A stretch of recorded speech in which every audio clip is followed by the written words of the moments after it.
दलदली विशेष जनजाति समूह के लोगों ने कवर्धा कलेक्टर को ज्ञापन सौंपा। सीएमडीसी के अधिकारी कर्मचारी भोले भाले बैगा किसानों की जमीन हड़पने के उद्देश्य से बहला फुसलाकर जमीन दस्तावेज पर दस्तखत करा रहे हैं। बता दें कि बीते दिनों विशेष पिछड़ी जनजाति समूह के बैगा आदिवासी समूह के लोगों ने कवर्धा कलेक्टर को ये कहते हुए शिकायत सौंपा कि बोरला ब्लॉक अंतर्गत ग्राम दलदली के भोले भाले बैगाओं का राज्य सरकार एक साजिश के तहत उनकी कृषि उपजाऊ जमीन को छत्तीसगढ़ राज्य खनिज विकास निगम द्वारा अधिग्रहण की कार्रवाई की जा रही। इस मौके पर छत्तीसगढ़ जनता कांग्रेस अध्यक्ष अमित जोगी ने कहा कि बैगा आदिवासी अब जाग गए हैं, अब वो अपनी निजी खनिज संपदा का दोहन अंबानी अडानी अग्रवाल लोगों के हाथों नहीं बेचने देंगे। तो वहीं छत्तीसगढ़ विशेष पिछड़ी जनजाति प्रदेश कार्यकारिणी अध्यक्ष कामू बैगा ने कहा, बैगा जनजाति पढ़ा लिखा नहीं है और इसका फायदा छत्तीसगढ़ शासन भरपूर उठा रही है। दलदली पहाड़ी क्षेत्र खनिज संपदा बॉक्साइट का भंडार है और पूर्व में संपदा का भरपूर दोहन करके मूलवासियों को स्वास्थ्य शिक्षा जैसे मूलभूत सुविधाओं से वंचित करके उनके साथ धोखा किया गया। लेकिन अब मासूम बैगा आदिवासियों के प्रति अन्याय बर्दाश्त नहीं होगा। उन्होंने कहा 15 दिवस के भीतर अगर अधिग्रहण की गतिविधियों पर रोक नहीं लगी तो वो न्यायालय की शरण में जाएंगे। दाई कैसे आए हो यहाँ? कैसे आए हैं? हमारे गाँव प्रधान जाते थे खर मारे मना करे लाए हैं। हाँ, कलेक्टर साहब का बोलिस? कलेक्टर मना करे लाए हैं, बंदे हो जाए। का मना करे ला है? बताओ का मना करे ला है? गाँव में होना नहीं प्रधान होना ही नहीं। अच्छा, खदान नहीं होना है। होना नहीं। तो यहाँ अधिकारी मन मिलीन कोई? तेरा किस्मत आए है। अच्छा, मिलीन का बोली ना अधिकारी मन?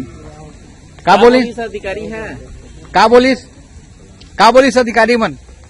अब अधिकारी मन बोले हैं कि 15 दिन में हम निरस्त करेंगे, ऐसा करके प्रयास करेंगे। अगर 15 दिन में नहीं कर रहे हैं कुछ तो आप लोग क्या करेंगे? 15 दिन में अगर निरस्त नहीं कर रहे हैं तो हम अगला प्रक्रिया आगे चालू करेंगे। अच्छा, आगे बढ़।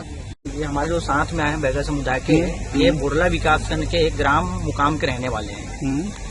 अभी 2-3 महीनों से लगातार उस क्षेत्र में पता चला इन लोगों को कि वहाँ के जो खनिज संपदा है इनकी जमीन के नीचे, उसको खनन करने के लिए सीएमडीसी के जो कर्मचारी अधिकारी हैं और वहाँ प्रशासन के जो ब्लॉक स्तर पे हैं, वो लगातार जाकर इन लोगों से बैठ के लेना और उस जमीन को जो है खनन हेतु जो है सहमति लेने के लिए लगातार इन लोगों पर दबाव डाला जा रहा है। अभी जैसे कि दैनिक भास्कर की पेपर में छपा है ये 15 तारीख का, उसमें ये लिखा गया है कि सभी किसान जो है खनन के लिए सहमत है, बल्कि ये किसान जो आए हैं आवेदन देने आज कलेक्टर साहब को अपने जमीन को नहीं देने के लिए और वहाँ खनन को रोकने के लिए आवेदन देने आए हैं। तो जब सभी किसान सहमत है तो लोग कैसे आते हैं? तो यहाँ साफ साफ है कि इनको जो है पढ़े लिखे नहीं है, उसके फायदे उठाते हुए कई बैगा समुदाय के लोगों को वहाँ हस्ताक्षर कराया गया है, जबकि उनको कुछ पता नहीं है कि उस नियम में, उन शर्तों में क्या लिखा गया है, क्या नहीं लिखा गया है, कितना उनको मुआवजा देना है, उनके जमीन के बदले क्या देगा, उनके सुविधाओं में चाहे सड़क हो, बिजली हो, पानी हो, किसी प्रकार का कोई बातचीत नहीं हुआ है। तो उसके बावजूद भी जबरदस्ती इन लोगों से साइन करवाया जा रहा है। एक 2 किसान को जो है लुभावने बातों कर जो है उनके जमीन को हड़पने का काम सीएमडीसी कर रहे हैं। उस क्षेत्र में ग्राम सभा को बुलाए बिना कोई जन सुनवाई कराए मुकाम और सलगी क्षेत्र जो दलदली पहाड़ी में आता है उसकी जो बॉक्साइट की खदान है उसको सीएमडीसी को देने का निर्णय लिया है।